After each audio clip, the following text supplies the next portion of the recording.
Hello, I'm Joe Eames, and welcome to Pluralsight's course, Front-End Web Development, Get Started.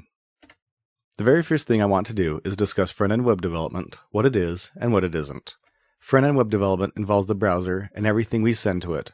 This includes HTML, CSS, JavaScript, images, and anything else sent to the browser to make our web application. What it doesn't include is any frameworks running on the server. It only includes the server so far as to specify how those assets are transmitted, so long as it's something that matters to the browser. So for example, making sure that the data transmitted is compressed is a concern of front-end developers, but how to make the server compress that data is not a front-end concern. That being said, rare is the job where a developer only has to deal with front-end concerns, and all server-side matters are dealt with by other developers. There are jobs like this. I myself had such a job, but in general, the guy doing the front end is also working on the server side, or what is sometimes referred to as the back end. So this course will only be dealing with the front end.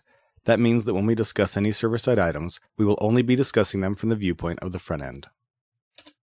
Front-end web development is an incredibly complex subject just by the sheer number of different technologies involved when putting together a web page. The list of technologies you may hear referenced can become extremely daunting.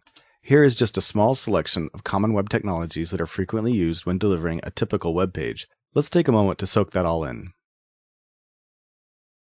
All of these different technologies can make it feel like becoming competent at front-end web development is something you have to dedicate years towards, but that is definitely not the case. Although mastering these technologies might require lots of time, mastering them is not a requirement for becoming a competent front-end developer. Gaining a basic understanding of these concepts is very accomplishable in a reasonable amount of time, and a little practice will go a long way to making you comfortable with all of these and more.